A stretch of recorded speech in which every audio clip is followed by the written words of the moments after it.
कुछ कहानियाँ बड़ी नहीं होती, लेकिन उनकी सीख बहुत गहरी और बहुत बड़ी होती है। ये कहानियाँ हमें आईना दिखाती हैं कि हम जैसे दिखते हैं उससे ज़्यादा ज़रूरी है कि हम कैसे व्यवहार करते हैं।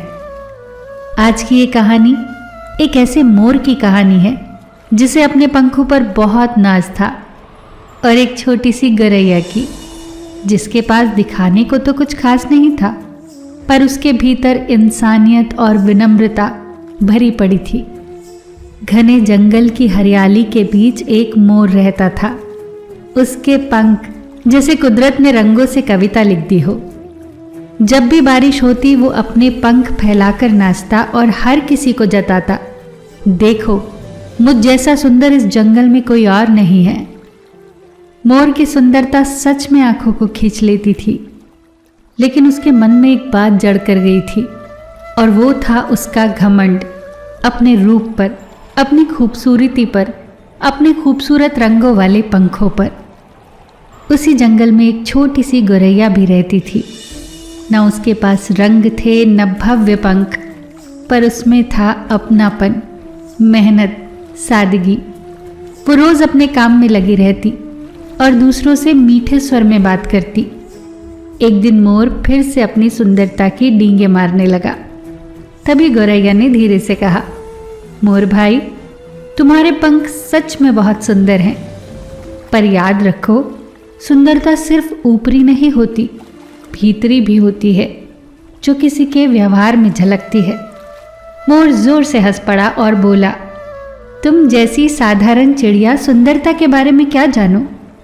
एक तरफ मोर ने यह बात ही कही थी कि कुदरत ने उसी पल उत्तर दे दिया। अचानक तेज बारिश शुरू हो गई। मोर ने खुशी खुशी पंख फैलाए, लेकिन इस बार वही पंख उसके बोझ बन गए। उसके पंख बारिश के पानी में भीग गए। भारी पंखों के कारण वो उड़ न सका और कीचड़ में फंस गया।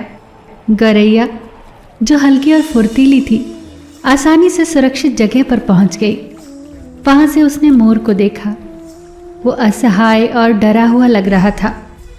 मोर ने अभी अभी गौरैया का अपमान किया था, फिर भी गौरैया का मन नहीं बदला। उसने अपने साथियों को बुलाया और सब ने मिलकर मोर को कीचड़ से बाहर निकाल लिया। मोर की आंखें शर्मिंदगी से झुक गई। उसे अपनी भूल समझ में आ गई। उसने कहा, आज मुझे पता चला कि पंख सुंदर हो सकते हैं, पर सबसे ज़्यादा सुंदर जिसे होना चाहिए वो है दिल। चाहे वो इंसान का हो, पक्षी का या जानवर का, सबको भीतर से सुंदर होना चाहिए। विनम्रता से ही सब सुंदर बनते हैं। गौरैया, मुझे माफ़ कर दो। उस दिन मोर ने एक बहुत बड़ा पाठ सीखा कि सुंदरता तो एक खास उम्र तक होती है, पर अच्छा स्वभाव जीवन भर साथ देता है। ये कहानी हमें चुपचाप समझा जाती है कि सुंदरता अगर घमंड बन जाए तो वही सुंदरता बोझ बन जाती है, और सादगी अगर दया और समझ से जुड़ जाए तो वो सबसे बड़ी शक्ति बन जाती है। फिर मिलेंगे दोस्तों अगली वीडियो के साथ। तब तक के लिए अपना ख्याल रखना और हमेशा मुस्कुराते रहना।